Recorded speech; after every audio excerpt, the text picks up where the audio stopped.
decade at least, because we don't want, no matter how you look at it, no matter how you spin it, right, higher oil prices is a problem to the global economy. All right, you don't want lower oil prices is a problem to the oil producing countries. So let us stay at the $65 per barrel range, which is fine, and everybody can produce whatever they should produce. For Nigeria, I think the case is always, we are always caught up in between what we really want. Is it high prices or maximum supply, right? I think the era we are now, I think we want to do more supply, because suddenly we have demand, both local and foreign, that now makes sense for whatever we are doing. So for us, we should be comfortable with this federal power, of course, if not for our budget predictions and allocation and forecasting and all. It should have been fine for us to have said crude oil prices are $60 per barrel for 2025, decent enough. And I just know that your targets would have been producing enough capacity to meet those. But let's talk about the fact that increasing production in the world also means that you might get to that point where you have surplus.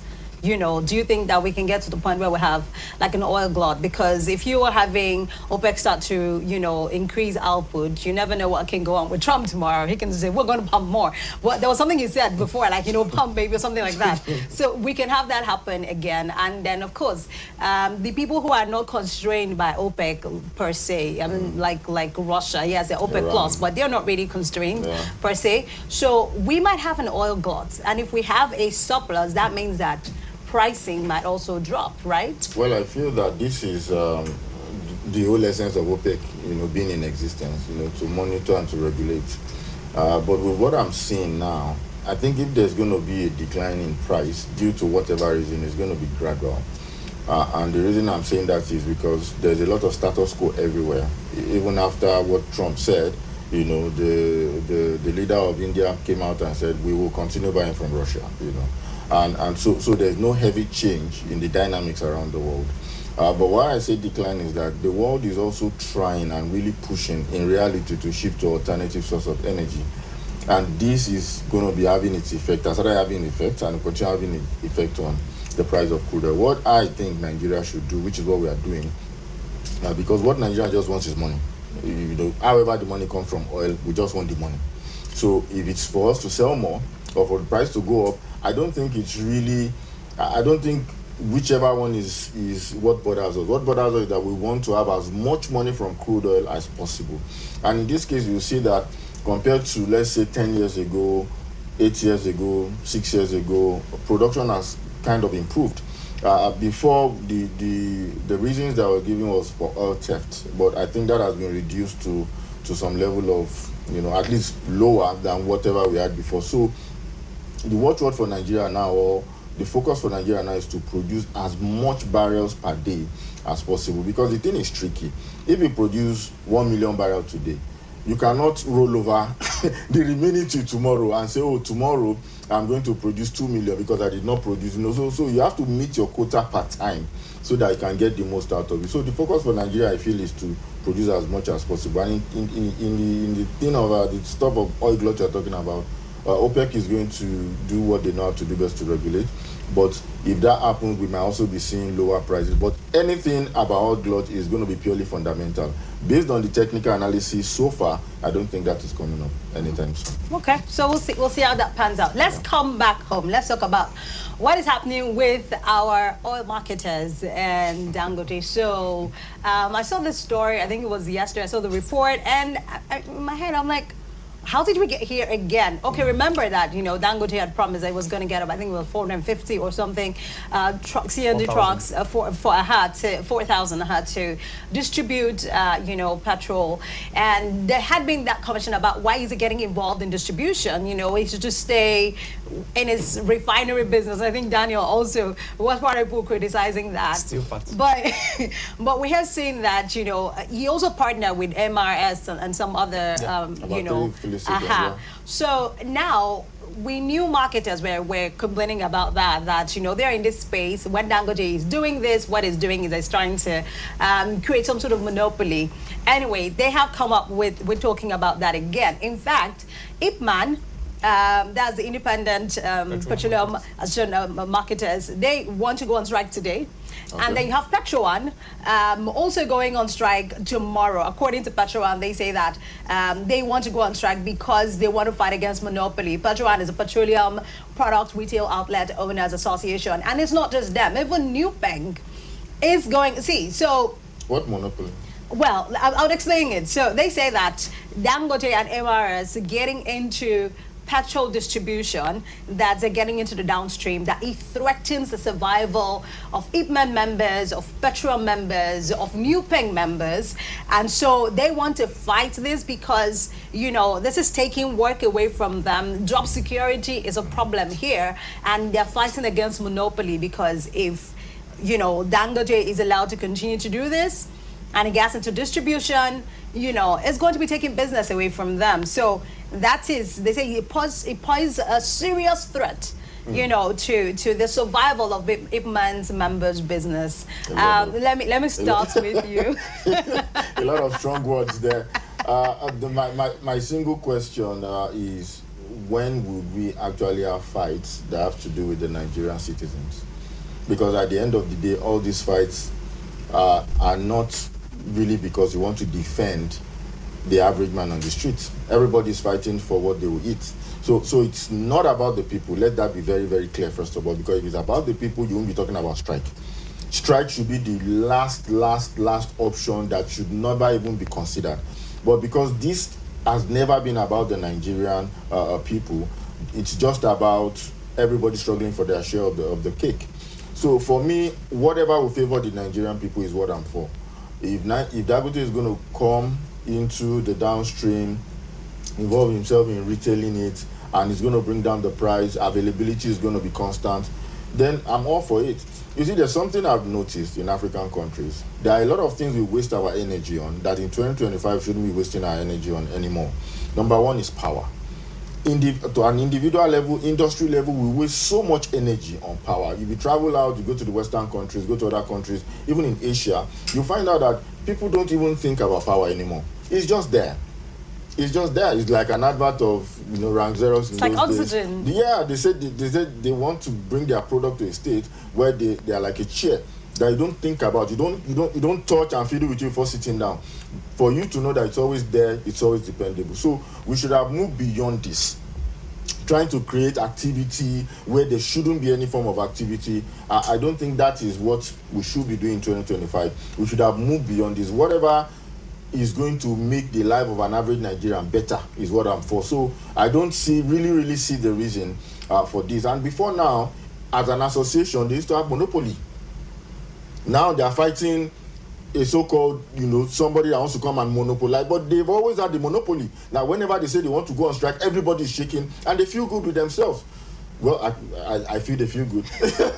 So now that we now have, you know, another party, another entity trying to come into the downstream, and why I like this is because a lot of things that you've seen or that you've heard that they say is never possible, you will see that once you have competition, it suddenly becomes possible.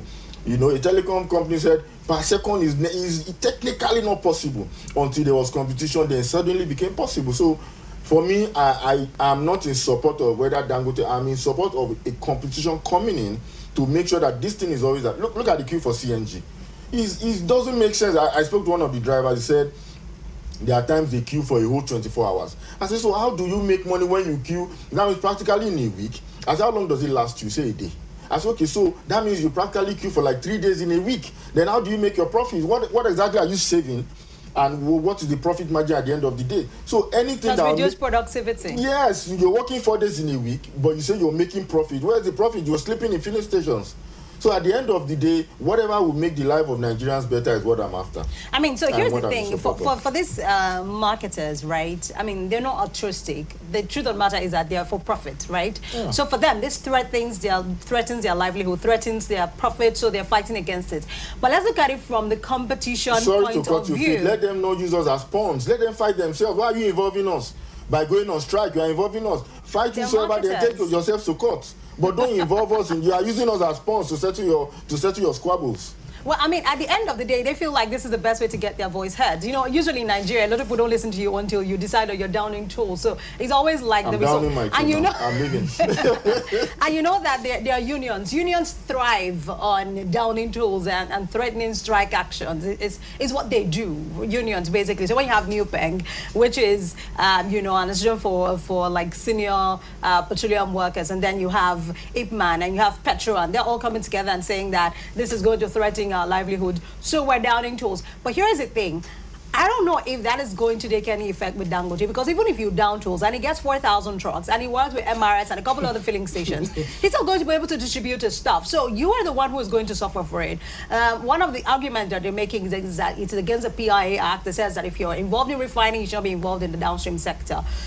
So if you know that this is against the PIA Act, why don't you go to court? Why are you threatening a strike action that you might actually lose? Because if he rolls out 4,000 CNG trucks and the roads are free and you guys are on strike and he's supplying everybody. Going to supply people. Your strike action is not going to do anything. So who are they trying to get with this strike action? Is it the government to tell Dangote you can't do this?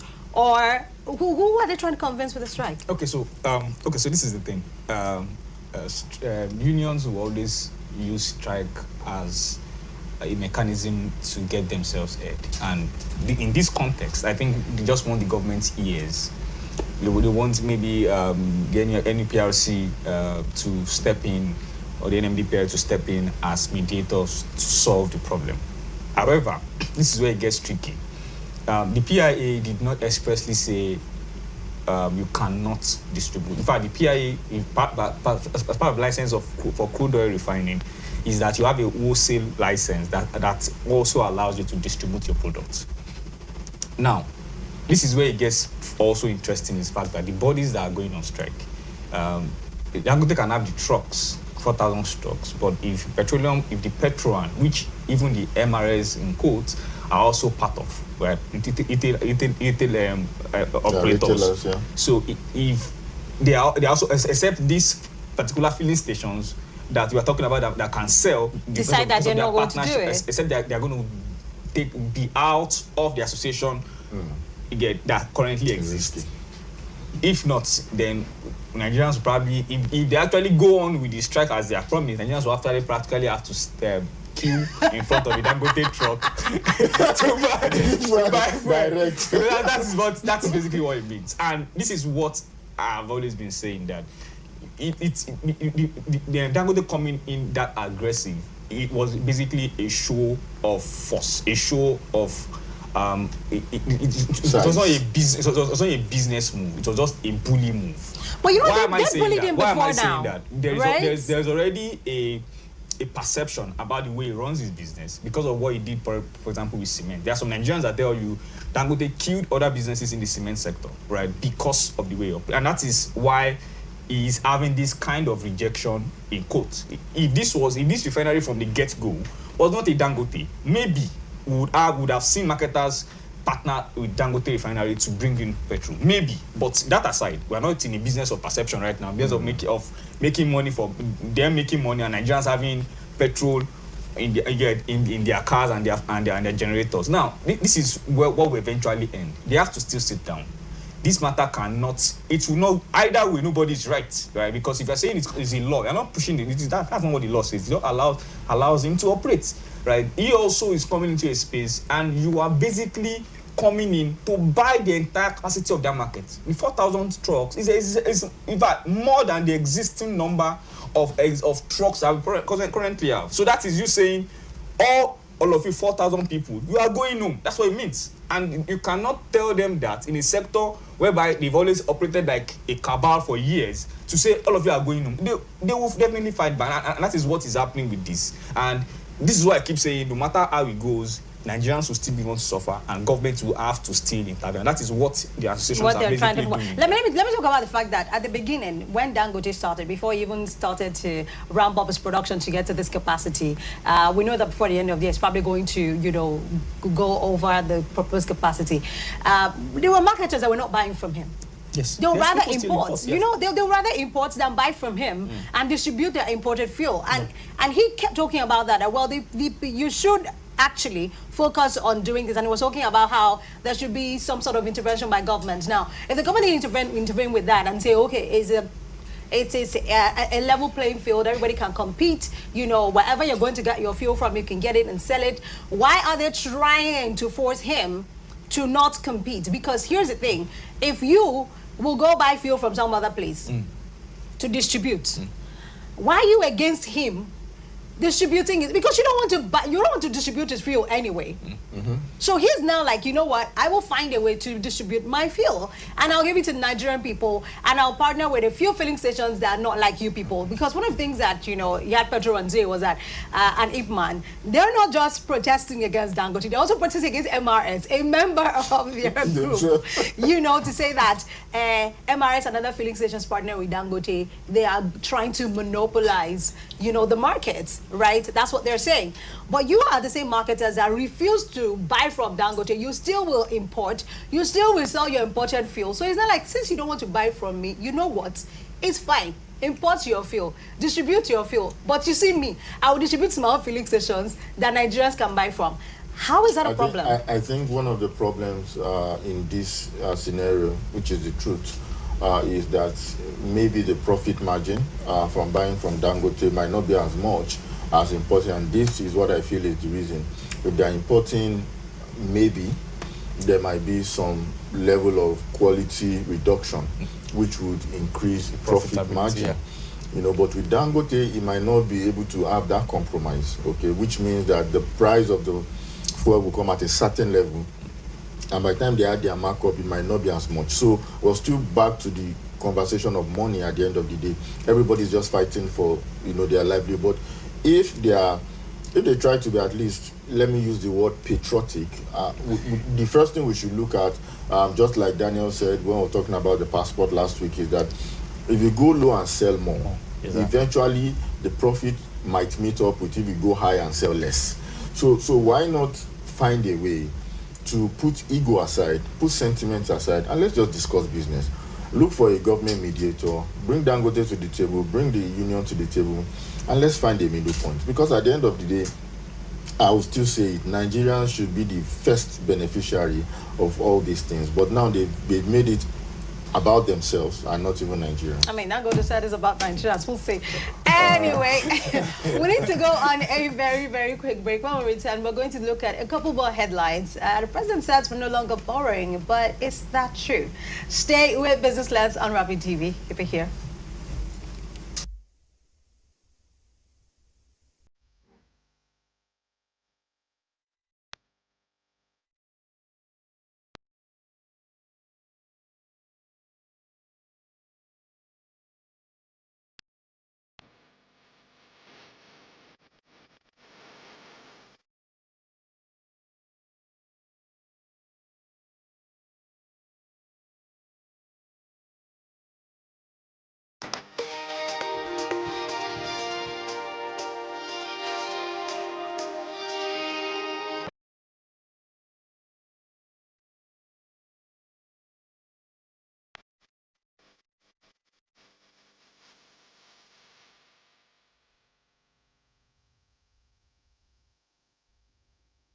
This is Rapid Broadcasting Network, RBN. We connect people, power stories, and amplify voices. On Rapid TV, we're rooted in culture and your window to the stories that matter.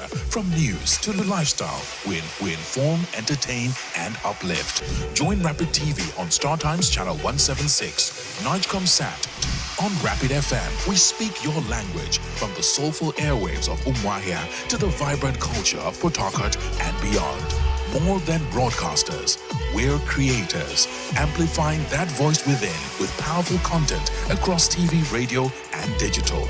Join us at rbnradiotv.com and all our social media handles. One network, one voice. Rapid Broadcasting Network, RBN, the sound of your city. Rooted in truth, driven by impact. My name is Akio Sakido. Hey guys, this is Anto Lecky. My name is Leo Bliss. My name is Akava. Go by the name Baba D. And you're tuned into Rapid TV. And I love Rapid TV. Shout out Rapid TV. Thank you, Rapid TV. Please keep watching Rapid TV. This is Rapid TV. Rapid TV. Keep watching. Keep it well down. leave it like that.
All right, welcome back. It's still Business Lens here on Rapid TV, and I still have my guests, in the studio with me. That's Mr. Biel and, of course, Mr. Daniel. Still talking about the major headlines in the world of business, finance, and the economy. And, the Minister for Finance and the Coordinating Minister for the Economy, Mr. Wale Edun, he has said, that states have received double the revenue since after subsidy removal. Now, this is not news really, because we have seen that over time that a number of states, if you look at their FAC allocations, they get a lot more money. Now, has that translated for anything for the Nigerian people is another question entirely. According to the minister, he was saying that, petrol subsidy had to go. It was gulping 2.5% of Nigeria's GDP. And so this had to happen to create or to restore fiscal balance. Those were his words. But now he's saying that the states have more money. They have double the kind of funds that they had before. They're able to provide their own contributions to all important area and others, quoting him. But has that reflected at all when you look at the output of these states? So you have more money, more FAC allocations. Have you been able to provide more healthcare? Have you been able to provide, more infrastructure? Have you been able to improve the security of your states? Those are questions that are left unanswered. And so we know that this is the fact, right? They have more money. In fact, the CBN governor complained that when you receive a FAC allocation, dollar rates shoot up because of you. You change your money, you do things like that. Has that translated for anything for the Nigerian people? Because this is supposed to be one of the benefits of fuel subsidy removal. We remove fuel subsidy, so that means that states have more money to do a lot of things. Are they doing anything? I feel that this particular topic is borderline political, so I'll try and keep it. I'll try and be on the economic side. I think if you look at the structure of the country, the federal government, the state, and the local government, we'll find out that to a very large extent, the federal government is very vibrant. They are in every conversation. State government, not so much. Local government is totally absent. And this, I feel, is one of the issues, because if you look at the closeness of the government, tiers of government to the people, the local government is meant to be the closest. I should be able to walk into my councillor's office or my chairman's office and discuss with him and say, I have this idea, this farming thing and all that. But you find out that this do not even exist. There are some local governments in Nigeria that people only come when it's payday. You can go there and there's practically nothing. I'm not saying things that you can go and verify yourself. There are local governments verify. Yeah, there are practically nobody there. But at the end of the day, there are allocations going there. And there's also this sort of capturing, of the local government by some states, that at the end of the day, money could come to the states, but maybe doesn't go directly to the local government for such, infrastructures and things done at the local grassroots level. So, because the first place we will notice an impact is at that level. And this is also the first level where you get feedback from, where you can now take to the state government, and state government, if there's a need, can now talk to the federal government. But it's not like that. So what I'm saying in essence, that the money is not trickling down. It's coming, but it's stopping somewhere. So whatever needs to be done for me has to come from the side of the citizens, because you don't expect me. I'm benefiting from Daniel. Daniel always give me something, and you say, "Oh, give your children. Let me give them 20,000 every month," and I don't give them. The only people that can deliver themselves are my children. Me, I'll not deliver them. I'll continue. I'll save it for them, like my mother saved my own. But if they now find a way to shout out to the extent that people now, what's the problem? Daddy has been holding on to our funds and is not giving it on to us. Maybe there can be some restructuring. That's what I feel concerning this particular issue. More money is coming in, yes, but are these funds actually getting to where they are meant to get to? I think that is one aspect of also look at. Then another aspect to look at it is what are the expectations really for these states, because the way this has been structured over the longest period. Let's go back to pre-2023. What were states like? They were broke. They were owing so much debt. They were not even paying the improved minimum wage then. I think minimum wage was moved from, what was it before? Was it 30K to 33. 33. They were not even, some states were owing months of salaries then. Yeah. So now, fast forward to 2020. Now you said you've doubled their Their revenue. Yeah. You've doubled their allocations. So these particular states now make more times 2 input, but you've also pushed minimum wage to 70,000, which is more than double of what they were not able to pay before then. Yeah. That's one. Number 2, infrastructure. Remember that you did not just remove subsidy, you also devalue the currency. Yes. So that means that projects that would have been $1 million, that would have cost $1 million, now is costing way more naira, right, to even accomplish. So you've doubled the allocations, but you've put them in more financial distress by what the monies are. The money is not necessarily solving the problem. So a lot of these states, what you've seen them do is that they've started paying the backlog of debts they were owing before.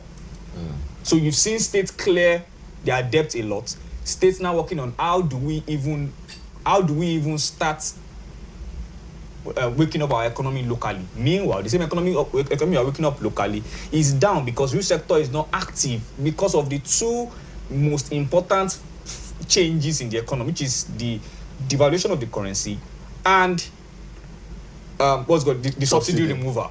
So now, what we are just running is, should we be using this money to just be doing developmental, just be giving them every month maintenance fee? That is what these states are now resulted to.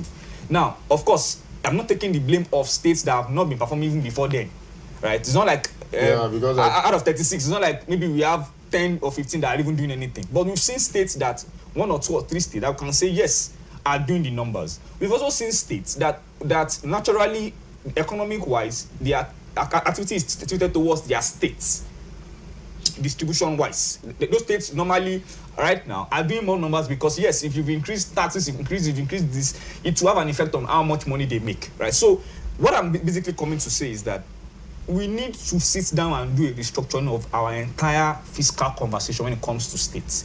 And it's still at the bulk of the federal government. Why am I saying this? If we want states to be productive at the level we want them to be productive, these allocations has to be directed towards something. If a state cannot generate what it will pay its staff, allocations from federal government should not be what will be used to do that. It should be the state saying, if I'm making 1 billion and 1 billion is what can pay my staff, let me have it. If it's 1,000 people I have, I can do 1 billion. Let's be 1 billion. Let allocation be directly for infrastructural development. Let us know that is what it is meant for, and we should be questioning these guys based on that, because these guys are just running. It's a roller coaster right now. Everybody's just enjoying themselves. When money is coming in, everybody's just enjoying themselves. It's a government that is a system of government that you can't really question. You can't really ask for accountability. So let me understand this. So now, Minister of Finance now coming up to take, we've done double. Let me understand this, Daniel, before you're coming. Yes. So you are saying that, you know what, let's treat it like businesses. Yes. Where, you can have the board say, okay, you're just starting business, so we're going to pay your staff, Yes. right? We're going to make sure that, we take over your overhead costs. Yeah. And then 1 year into it, they're like, well, can you at least, take over the payment of your staff? And we have had states that they cannot generate, revenue to save themselves, right? They can't pay anybody. So when allocations reduce, you see a lot of salaries being owed, pensions being owed, and things like that. So what you're suggesting is let's have some sort of fiscal restructuring. I don't know, this might have to go through constitutional amendments, where at the end of the day, whatever funds you're getting that is allocated to you is for your infrastructural development. But you see your recurrent expenditure should be taken care of by yourself. So generate your revenue to pay your staff. That's what you're suggesting. Exactly. Because also, let me also come back to the issue of macroeconomic indices, right? So even if you're telling us now that, they make more money, inflation is an all-time high. So that's cuts away part of whatever you think is the increase they get. You devalue your currency, so that means projects cost more. You've made sure that borrowing costs have increased, so that means that they have to pay more interest rates. So at the end of the day, whatever you think you're giving them in Naira, you are not actually giving them, because everything else has taken over that increase. I feel that what you're saying is true, maybe 90%. Because, because I still feel that this is a lot of theory, and some states are not doing all these things. They're just using those funds for everything but what they're meant to use it for. But to buttress what Daniel said, I think we've had this discussion about 2-3 years ago, where I was saying that the whole idea of having a FAC allocation, for me, is a personal opinion, is wrong. And the reason is because you don't reward lack of creativity. If a state cannot fend for itself, it should not be called a state. It's just like Nigeria, for example, we cannot even fend for ourselves. Another country has to come and put spoon in our mouth. Then where is our sovereignty? So I agree that if facts should be shared, it should be shared based on some particular indices. One of them should be IGR, and that IGR, specifically for Nigeria's sake, tax should not be inside. Because you now see states that will tax their citizens to death because they want to increase the IGR and get more. So IGR should be defined. What should be considered IGR for this particular allocation? Number two should be, number two should be the amount, what you actually, how do I put this out? The welfare of your people. Like, what have you been able to do? If you notice in Nigeria and in the tech space, some people have started migrating to some states. I will not mention those states here because they work remotely. So they don't need to stay anywhere. They can stay everywhere. So they go there because they found out that this particular place has some level of infrastructure that can actually support them, and they are paying cheaper. So if states would be given FAC, it should not be based on population alone, because what you are actually promoting is increase in sexual activities. Okay. Not, sorry, I'm we sorry. Need to move on from this topic because of time. Sorry, yeah. but So let me just round up. Yes. Let me round up what I'm trying to say. So there should be some indices, okay, that will be used to reward states that are actually generating something so that they can do more. And states that are not doing well consistently, there has to be some form of decision on what do we do about a state that for 15 years they've not been able to pay their staff. What do we do about them? So that at the end of the day, you don't reward laziness, you don't reward lack of creativity. You actually, now what will now happen is that everybody will actually want to work and earn their FAC. So that governors will know that it is not largesse as usual, it is not enjoyment as usual. You actually work as a governor to develop your state. All right, because of time, we need to move on from this topic, Daniel. Hold on. One sentence. One particular issue that also is also security. We've seen a very high level of rural to urban migration. Yes. The major hot shots, Abuja, Lagos, Port Harcourt, I've seen a surge in population growth, right? So even when you look at the VAT taxes that comes up of those states, they are higher, not because those states are doing way better, but because people have moved to those states. Yeah. And what have they moved? Security is one of those big issues. So now, if you're giving a governor even more FAC allocations, right? But there can't be productivity because the majority of these people that can work have moved away from those states. So you see that the responsibility still lies a lot from the federal government's point of view, Because to they control security. exactly, to really work, to really ensure that there is a level playing ground on all sides. We have countries that run what we run. US, for example, runs this also, but there is less power from the center, more power for the states to develop their states. It's more of a competition in quotes. While New York is known for being a commercial hub, there are some other centers that are tech hubs. So that is what we should be getting to. And that has to be a big conversation from the center, less from the state. And that's why I said, no matter how you look at it, no matter how the Minister of Finance is praising it as an achievement, it is not really an achievement because it's just more naira and less effectiveness. Okay, because of that, I don't know if we can take this, because I wanted us to talk about this new borrowing that Nigeria is embarking on, but we probably are not going to be able to take it because of time. We know that the federal government is planning to increase its borrowing, for the rest of the year. But we also do know that the president said that they've been able to, surpass their revenue target. But like I said, we will do this on Thursday. So stay with Rapid TV. We have, the news coming up on the other side of the hour. Thank you so much to my guests for coming on the program for today. And I will see you on Thursday.